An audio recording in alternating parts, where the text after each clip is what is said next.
not all pain is normal. I know that might sound obvious, but think about it. How often have you been taught to just accept it? Yeah, it's true.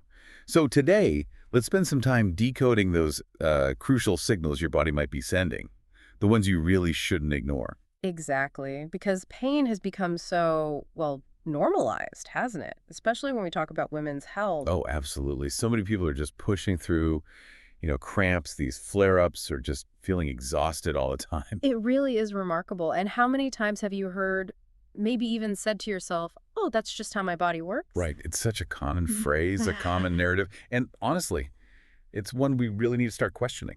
Definitely. So this isn't just about, gritting your teeth and getting through it. No, it's about understanding that pain can actually be useful information. It's like a prompt from your body to investigate. Okay, so our goal here in this deep dive is to break through that silence, the silence around pain that gets brushed off or minimized. Or just completely misunderstood. Yeah, we want to focus on those red flags, the signs your body might be waving that really need attention. And it's kind of wild how deep this normal pain idea goes, isn't it? It really is. From a pretty young age, many of us are basically trained to downplay discomfort. Think about periods, for example. Oh, totally. The classic lines, that's just normal period pain, or everyone goes through this. Or it's just part of being a woman, like it's some kind of entry fee. Yeah. Sets this expectation that feeling pretty awful regularly is just standard. I had a friend who genuinely thought passing out from cramps was just her lot in life. Wow. That's a really stark example, but it illustrates the point perfectly. And it's not just periods, right? No, definitely not. What about going to a provider and just hearing? It's Mm. probably just stress. Oh, that one's incredibly common and so frustrating. It really is. It feels so dismissive, like your actual physical feeling isn't being taken seriously. Mm-hmm. But here's the thing we really need to hammer home. Just because something is common doesn't mean it's harmless. Right. Common doesn't equal acceptable, especially if it's messing with your life. Exactly. Pain, particularly pain that consistently stops you from doing things, living your life, that's never something to just ignore. So if you're listening and maybe second-guessing yourself thinking, am I overreacting? Please hear this. No, you are not overreacting. You're not weak for noticing it either. Absolutely not. Paying attention, that's strength. You're listening to your body. Okay, so let's get practical. How do we start telling the difference between what we've learned is normal and what's actually a red flag? Well, there are a few key things to watch out for. The first, and maybe the biggest one, is pain that actually interrupts your daily life. Okay, interrupts daily life. Let's break that down because, everyone has off days. That's fair. We're talking more about when cramps or pelvic pain or even really bad bloating regularly make you cancel plans. Like you have to call in sick to work or school? Yes, exactly. Or you just can't get out of bed. Or you miss social things you wanted to do consistently. So it's not just a minor inconvenience, it's actively stopping you from participating in your normal routine. Precisely. It's a sign that whatever's going on is significantly impacting your whole system, overwhelming its ability to just cope. That makes sense. It's moved beyond annoyance to actually dictating your life. Hmm. Okay, what's the next red flag? The second big one is pain that gets noticeably worse over time. Worse how? Like stronger or more frequent? Could be either or both. If you see a clear pattern, things getting more intense month after month or maybe year after year, that trend, that shouldn't be normalized. So it's not just a bad month here or there, it's a progression. Yes, a steady increase in pain or maybe new symptoms popping up alongside the old ones and getting worse. That needs looking into. Got it. That's a really crucial distinction. Now, what about specific types of pain? Things maybe people feel awkward talking about. Absolutely. That brings us to red flag number 3. Pain during specific activities, like intimacy or bowel movements or even just urinating. Okay. Those can definitely feel sensitive. They can, but they're actually pretty common signs of underlying issues. Things like endometriosis, for example. Which is where tissue similar to the uterine lining grows outside the uterus, Right. right? Just simply put. Exactly. And experiencing pain during those moments is definitely not just how it is. It warrants a conversation with a provider. So important to note, they're not just minor inconveniences. Okay, what else should be on our radar? Red flag number 4 has to do with bleeding. Specifically, heavy or irregular bleeding. Define heavy in this context. It can feel subjective. You can. But we're talking about, say, consistently soaking through pads or tampons very quickly, maybe every hour or two, for several hours, Right. or passing large clots. Okay, and irregular, like bleeding between periods. Yes, spotting or bleeding when you're not expecting your period. Both heavy flow that feels unmanageable and unexpected bleeding deserve medical attention. Don't just dismiss it. Right. And the fifth red flag connects to more like whole body feelings. Exactly.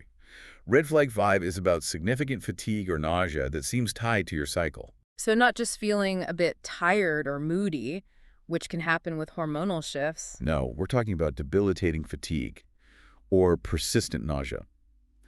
If you notice these hitting hard at the same point in your cycle, month after month, It could mean your whole system is reacting. precisely, it's what we call a systemic signal. Your entire body is responding to something more than just standard hormonal changes. Okay, so let's recap those 5 red flags quickly. Sure. 1, pain interrupting daily life. 2, pain worsening over time.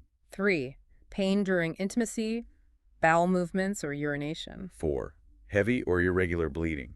And 5, significant cycle-linked fatigue or nausea. Right. And finding these doesn't automatically mean disaster, does it? Not at all. But it does mean your body is asking for attention. It's saying, hey, something's up here. And you absolutely deserve to listen to that. 100%. So if this is striking a chord, what's a good first step? How do you actually start to, listen? That's the big question, right? How do we shift out of that minimizing habit? Well, I think it starts with some honest self-reflection. Really ask yourself, what pain have I been downplaying? Like that monthly pain you just call normal. Exactly. Or those flare-ups you maybe hide from people. Or symptoms you've literally never said out loud to anyone. That's a powerful starting point. Just acknowledging it to yourself. I know I've done that. Just assumed certain things were unavoidable. We all have, I think. Huh? So to make it more concrete, try this.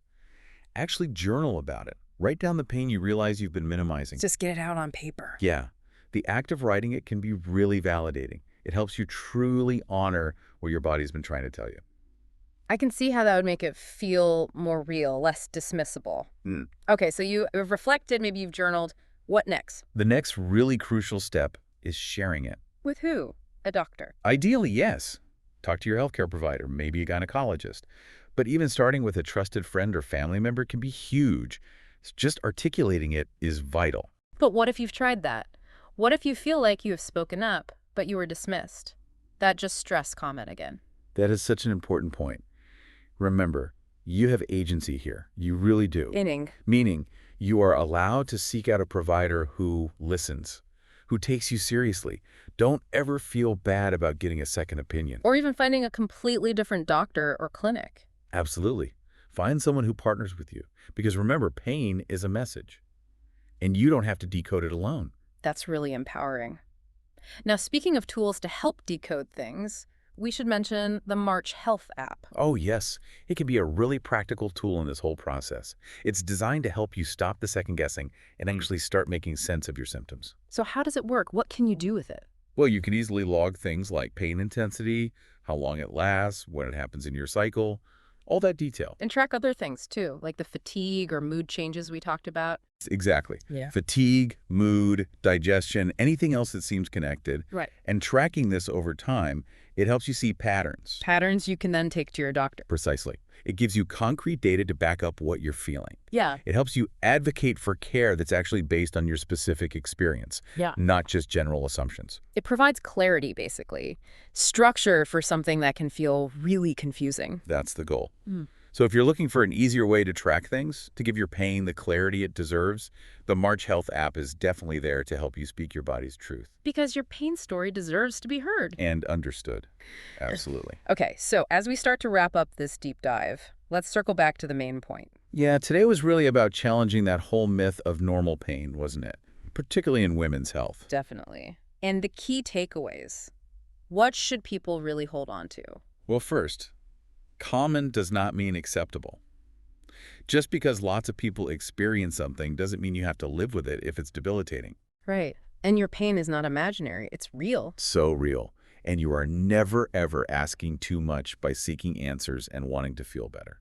So if this chat today sparked something for you, maybe gave you some clarity, or even just permission to stop minimizing. Please share this conversation. Talk about it. Let's help change the narrative around women's health and pain together. Absolutely. Until next time, keep honoring your body. Keep questioning those narratives. And always remember, your pain is real. You are real. Hmm. and your story matters. It truly does. And maybe a final thought to leave you with. Consider how normalizing your own pain in the past might have, maybe unintentionally, limited how well you understood your body's signals. And perhaps think about what proactive step, even a small one, you might take now to explore those feelings you previously pushed aside.